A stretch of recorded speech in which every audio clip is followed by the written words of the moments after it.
Oh, hello, and welcome to the Blame Show. You're probably wondering what happened to blameologist Larry Litt.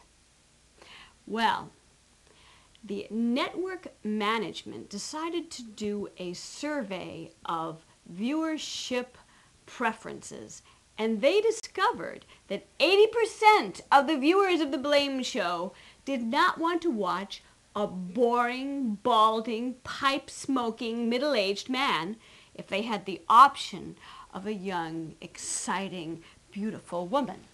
And of course, it didn't hurt if that particular woman was also sleeping with the network president. So, here I am. I'm Ann Blamter, and I will be hosting the Blame Show tonight. I'm sure you've heard of me. I'm a star of talk radio, Fox Opinion Spin, and the New York Times bestseller list. You're probably wondering, how did I get to be so famous?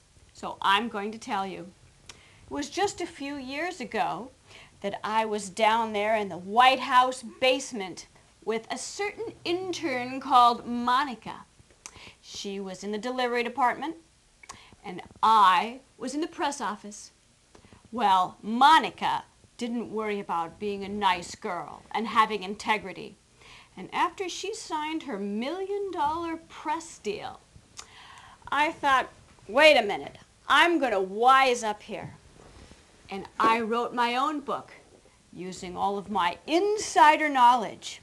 And I'm sure you've heard about it. My book is Hypocrisy for the Left, Right, and Center. It's good for you, it's good for America, and it's good for me. It's way up there on the top of the bestseller list.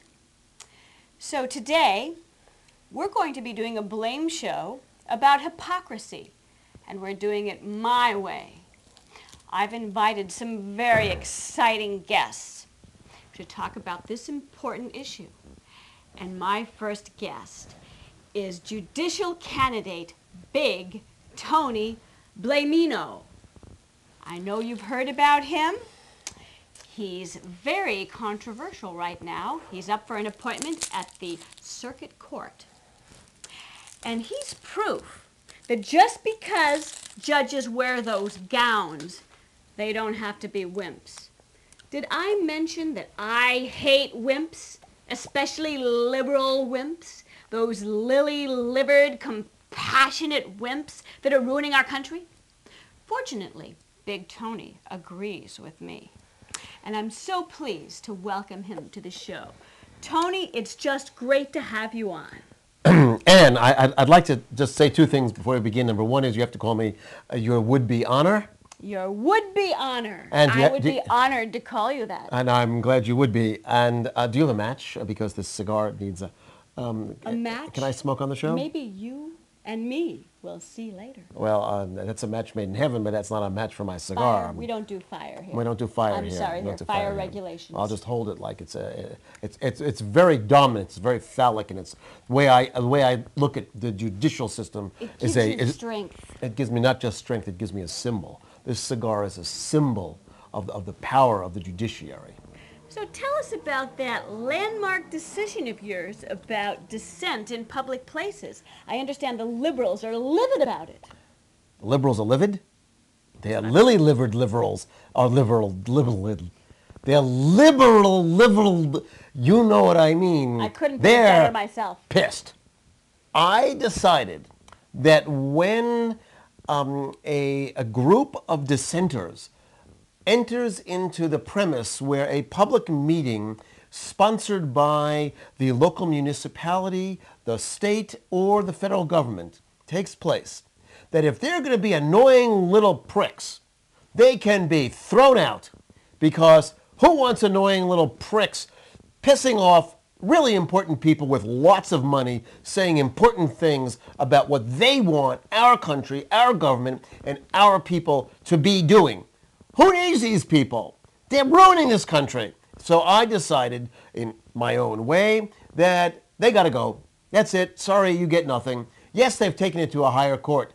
but I am a candidate for a higher court, and I'd love to see these lily-livered little liberals, I said it that time, in the court. And because I got to tell you, there's nothing I hate worse than them. You know, you're known as a strict constructionist of the Constitution. Am I? That's what I've heard. You sure? Well, that's what they told me in my notes. What's the Constitution? Well, that's what I wanted to ask you. Oh, I'm glad you asked. Do you think that we could amend the Constitution just to get rid of liberals altogether? You can't get rid of liberals because it's a word. Liberals, L-I-B-E-R-A-L-S. What you can do is you can get rid of lily-livered liberals. You can get rid of them. I know. It's even hard to say. And you can get rid of them. You can make, they're just annoying. We have prisons for people like that. They're in Cuba. That's good. And they would like to go to Cuba because they're commies. Well, I certainly think we should do something about that, which brings us to gun control. What about crime and gun control? You have some very interesting notions about that. I think we should teach gun control in schools. You teach a kid to control a gun, and he doesn't make mistakes with it. He doesn't shoot himself, his friends, his parents, his grandparents. You teach a kid gun control, he will be a safe kid. You know my motto. If guns are in every kid's hands, they'll be polite little buggers. They will not be cursing each other out on the playground, in the streets. No kids will be bullies, and no kids will be bullied. Gun control and education. No child left unpieced.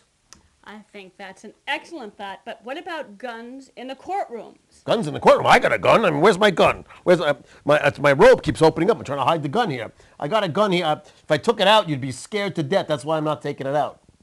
Well, you know, It's bigger than my thing. I have to tell you. My gun is like this big. My thing is like this big.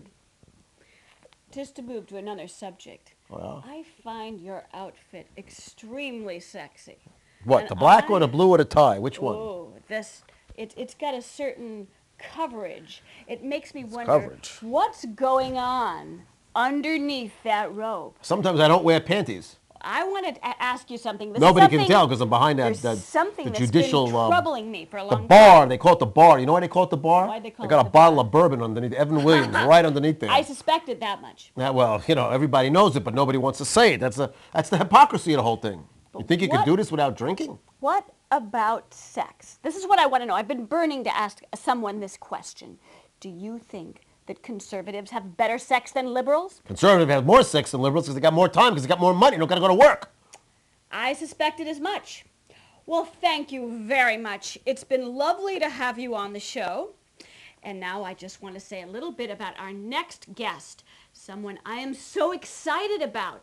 We are going to be talking to Bill O'Reilly, the conservative pundit, the hero of the patriotic I love that press. guy. I love that guy. He is the best, and I have always wanted to meet him. He's my hero. He's my model, and he's on next. I love it when he tells people to shut up. So after the break, I want to do that in a courtroom. we'll I be can't do it. welcoming Bill O'Reilly. I love that guy.